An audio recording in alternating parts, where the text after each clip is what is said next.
भारतीय अंतरिक्ष अनुसंधान संगठन इसरो के अध्यक्ष डॉक्टर एस सोमनाथ ने कहा, भारत की आकांक्षा अगले 10 वर्ष में वैश्विक अंतरिक्ष अर्थव्यवस्था में अपना योगदान 10% तक बढ़ाने की है।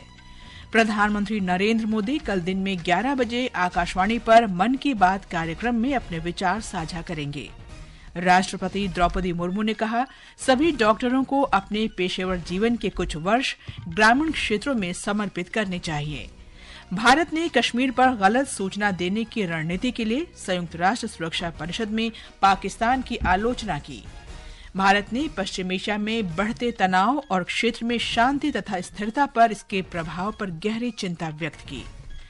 भारत ने मलेशिया में सुल्तान जोहोर कप जूनियर पुरुष हॉकी टूर्नामेंट में न्यूजीलैंड को रोमांचक शूटआउट में 3-2 से हराकर कांस्य पदक जीता और पुणे में न्यूजीलैंड ने दूसरे क्रिकेट टेस्ट मैच में भारत को 113 रन से हराकर 3 मैचों की श्रृंखला जीती।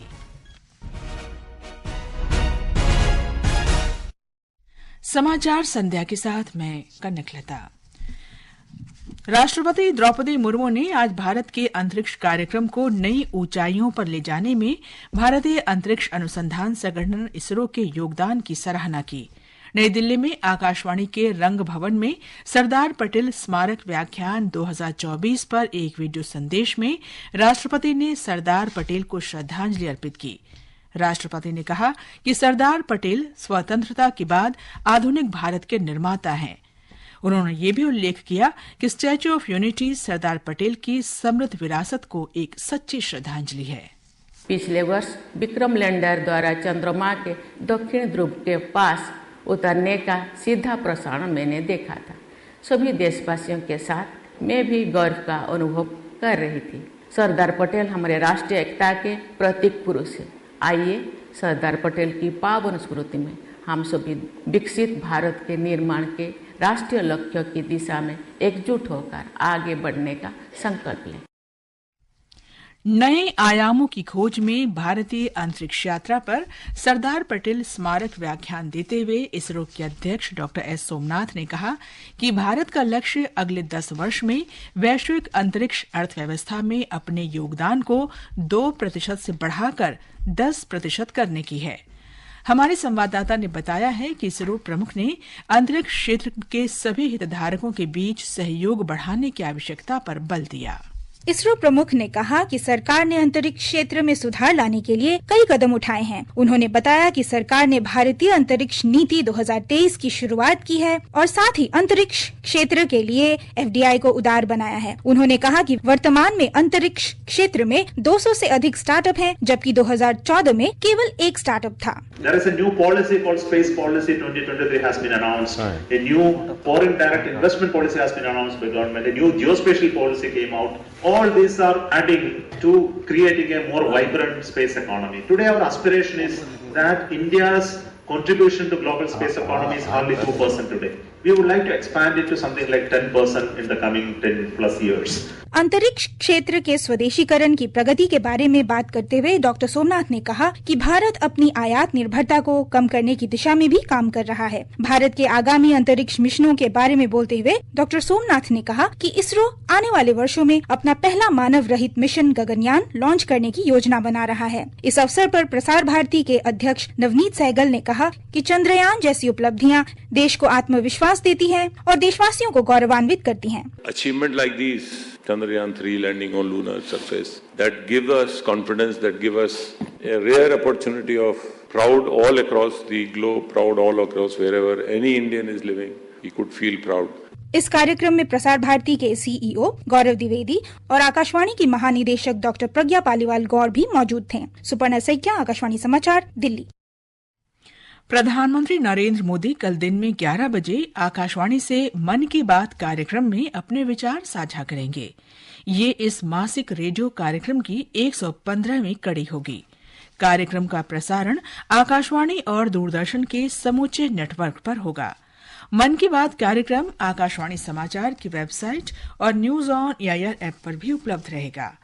दूरदर्शन समाचार, प्रधानमंत्री कार्यालय तथा सूचना और प्रसारण मंत्रालय के YouTube चैनलों पर भी इसका सीधा प्रसारण किया जाएगा।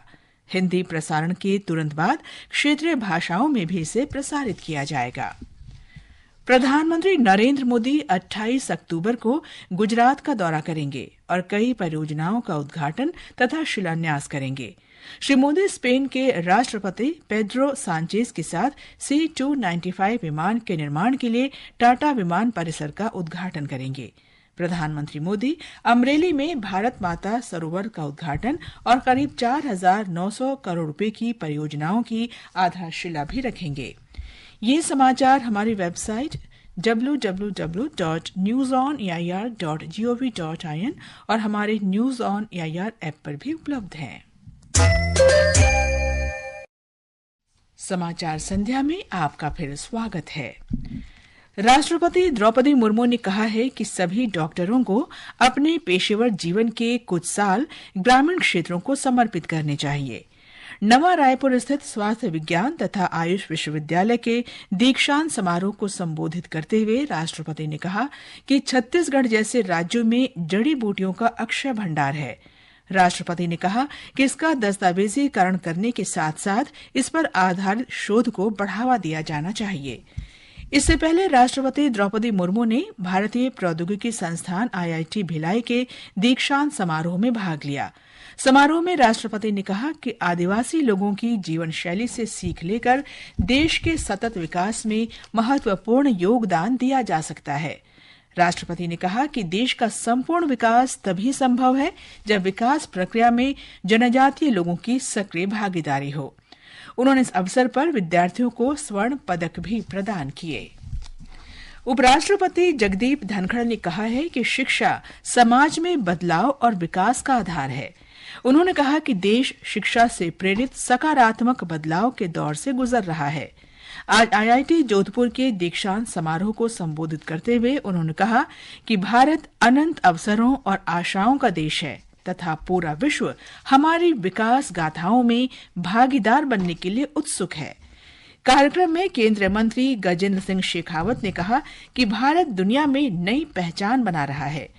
दीक्षांत समारोह में 1,000 से अधिक विद्यार्थियों को उपाधियां प्रदान की गईं। श्री धनखड़ ने मेधावी विद्यार्थियों को स्वर्ण पदक प्रदान किए। केंद्रीय गृह मंत्री अमित शाह सोमवार को राष्ट्रीय आपदा प्रबंधन प्राधिकरण के 20वें स्थापना दिवस के उद्घाटन समारोह में शामिल होंगे। इस वर्ष के स्थापना दिवस का विषय है व्यवहार परिवर्तन के लिए जागरूकता से आपदा जोखिम कम करने के लिए समुदायों को सशक्त बनाना। मुख्य विषय पर केंद्रित 3 तकनीकी सत्र होंगे। हरियाणा सरकार ने कृषि और किसान कल्याण विभाग ने आगामी रबी मौसम के लिए सस्ती दरों पर प्रमाणित गेहूं के बीज की बिक्री की घोषणा की है। कृषि और किसान कल्याण मंत्री श्याम सिंह राणा ने कहा कि किसानों को सस्ती दरों पर उच्च गुणवत्ता वाले बीज उपलब्ध कराने के लिए राज्य सरकार प्रति क्विंटल 1,000 रुपये की सब्सिडी देगी। जम्मू कश्मीर के उपराज्यपाल मनोज सिन्हा ने केंद्र शासित प्रदेश में आतंकवाद को खत्म करने के लिए एकीकृत सरकारी रणनीति के महत्व पर जोर दिया है। उपराज्यपाल ने बडगाम के हुमहामा में सीमा सुरक्षा बल कश्मीर के सहायक प्रशिक्षण केंद्र में नए भर्ती कांस्टेबलों की पासिंग आउट परेड के दौरान ये बात कही। इस समारोह में 629 नए भर्ती कांस्टेबलों को सीमा सुरक्षा बल में शामिल किया गया। भारत ने संयुक्त राष्ट्र सुरक्षा परिषद की एक बहस में कश्मीर मुद्दे को उठाने के लिए पाकिस्तान की निंदा की है। भारत ने इसे गलत सूचना फैलाने की पाकिस्तान की रणनीति पर आधारित उकसावे का शरारतपूर्ण और घिनौना कदम बताया है। बदलते परिवेश में महिलाएं शांति के निर्माता विषय पर संयुक्त राष्ट्र सुरक्षा परिषद की एक बहस ने संयुक्त राष्ट्र में भारत के स्थायी प्रतिनिधि पर्वत नेनी हरीश को पाकिस्तान को जवाब देने का उचित अधिकार दिया। उन्होंने इसे राजनीतिक प्रचार का आरोप लगाते हुए संयुक्त राष्ट्र में जम्मू कश्मीर का मुद्दा उठाने संबंधी पाकिस्तान की कोशिश की आलोचना की। विदेश मंत्री एस जयशंकर ने कहा है कि पिछले 11 वर्ष की स्थायी सरकार के कारण देश की वैश्विक स्थिति में महत्वपूर्ण वृद्धि हुई है। उन्होंने आज पुणे में विश्व स्तर पर उभरते अवसरों को लेकर आयोजित एक कार्यक्रम में ये बात कही। उन्होंने कहा कि सड़क, रेलवे और मेट्रो सहित ठोस अवसंरचना विकास ने विदेशी निवेश को आकर्षित किया है। चंद्रयान मिशन और टीकाकरण राजनय जैसी उपलब्धियों का उल्लेख करते हुए श्री जयशंकर ने कहा कि भारत में विशेषकर ब्रिक्स, क्वाड और अन्य वैश्विक साझेदारियों के साथ सहयोग में दुनिया का विश्वास बढ़ा है। ये समाचार आकाशवाणी से प्रसारित किए जा रहे हैं। ताजा समाचार जानने के लिए आप हमारे social media handle X@AIR News Hindi को फॉलो कर सकते हैं। समाचार संध्या में आपका फिर स्वागत है। भारत ने पश्चिम एशिया की बिगड़ती स्थिति को लेकर गंभीर चिंता व्यक्त की है। इसका असर इस क्षेत्र और इसके बाहर के देशों की शांति तथा स्थिरता पर पड़ सकता है। भारत ने सभी संबंधित पक्षों को संयम बरतने और संवाद तथा कूटनीति की राह अपनाने का आग्रह किया है। विदेश मंत्रालय ने एक वक्तव्य में कहा कि चल रही शत्रुता किसी के हित में नहीं है। बेगुनाह बंधक और नागरिक आबादी इसका खामियाजा भुगत रही है। वक्तव्य में कहा गया है कि इस क्षेत्र में भारतीय दूतावास भारतीय समुदाय के साथ संपर्क बनाए हुए है। ईरान के सैन्य ठिकानों पर इजरायल के हमलों के बाद पश्चिम एशिया में तनाव बढ़ गया है। ईरान के सरकारी मीडिया के अनुसार तेहरान में कई स्थानों पर तेज विस्फोटों की आवाजें सुनाई पड़ी। इजरायल के रक्षा बलों के अनुसार 1 अक्टूबर को ईरान के बैलिस्टिक मिसाइल हमलों के जवाब में ये कार्रवाई की गई है। इजरायल की सेना ने ईरान को चेतावनी दी है कि वो और हमले करके स्थिति को न बिगाड़े। स्पेन के राष्ट्रपति पेड्रो सांचेज कल से 29 अक्टूबर तक भारत की आधिकारिक यात्रा पर रहेंगे। उनके साथ उनकी पत्नी बेगोना गोमेज भी रहेंगी। विदेश मंत्रालय ने एक वक्तव्य में बताया कि ये उनकी भारत की पहली आधिकारिक यात्रा होगी। स्पेन के राष्ट्रपति की ये यात्रा 18 वर्ष के बाद हो रही है। इससे पहले प्रधानमंत्री मोदी और राष्ट्रपति सांचेज बहुपक्षीय बैठकों से अलग कई बार मिल चुके हैं। इस यात्रा के दौरान राष्ट्रपति सांचेज प्रधानमंत्री मोदी के साथ शिष्टमंडल स्तर की वार्ता करेंगे। ओडिशा में भयंकर चक्रवाती तूफान दाना से भद्रक, केंद्रापाड़ा, बालासोर, मयूरभंज और जगत सिंहपुर के तटीय जिलों में फसल और संपत्ति को बुरी तरह नुकसान हुआ है। तूफान से करीब 1,75,000 हेक्टेयर में खड़ी फसलें प्रभावित हुई हैं। इसका आकलन करने के लिए एक केंद्रीय टीम जल्द ही प्रभावित क्षेत्रों का दौरा करेगी। कई गांव अब भी बारिश के पानी में डूबे हुए हैं और संपर्क से कटे हुए हैं। राज्य सरकार युद्ध स्तर पर राहत और बचाव कार्य कर रही है। मलेशिया में सुल्तान जोहोर कप हॉकी टूर्नामेंट में भारत की जूनियर टीम ने न्यूजीलैंड को पेनल्टी शूटआउट में 3-2 से हराकर कांस्य पदक प्राप्त किया है। निर्धारित समय तक दोनों टीम 2-2 से बराबरी पर थी। ब्रिटेन ने ऑस्ट्रेलिया को 3-2 से हराकर स्वर्ण पदक जीता। पुणे में दूसरे क्रिकेट टेस्ट मैच के तीसरे दिन न्यूजीलैंड ने भारत को 113 रन से हराकर 3 मैचों की श्रृंखला में 2-0 की अजय बढ़त बना ली है। 359 रन के लक्ष्य के जवाब में भारत की दूसरी पारी 245 रन पर सिमट गई। भारत को पिछले 12 वर्ष में पहली बार घरेलू टेस्ट श्रृंखला में हार मिली है। यशस्वी जायसवाल ने 77 और रविंद्र जडेजा ने 42 रन बनाए। न्यूजीलैंड के लिए मिशेल सेंटनर ने 6 विकेट लिए। मैच में उन्होंने कुल 13 विकेट लिए और उन्हें प्लेयर ऑफ द मैच घोषित किया गया। झारखंड में 5 जिलों के सीमावर्ती इलाकों में माओवादियों के खिलाफ संयुक्त अभियान चलाया जाएगा। पुलिस महानिदेशक अजय कुमार सिंह ने कहा कि राज्य में विधानसभा चुनाव को देखते हुए ये कदम उठाया गया है।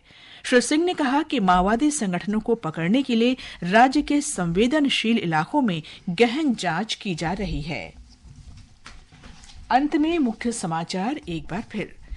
भारतीय अंतरिक्ष अनुसंधान संगठन इसरो के अध्यक्ष डॉक्टर एस सोमनाथ ने कहा, भारत की आकांक्षा अगले 10 वर्ष में वैश्विक अंतरिक्ष अर्थव्यवस्था में अपना योगदान 10% तक बढ़ाने की है। प्रधानमंत्री नरेंद्र मोदी कल दिन में 11 बजे आकाशवाणी पर मन की बात कार्यक्रम में अपने विचार साझा करेंगे।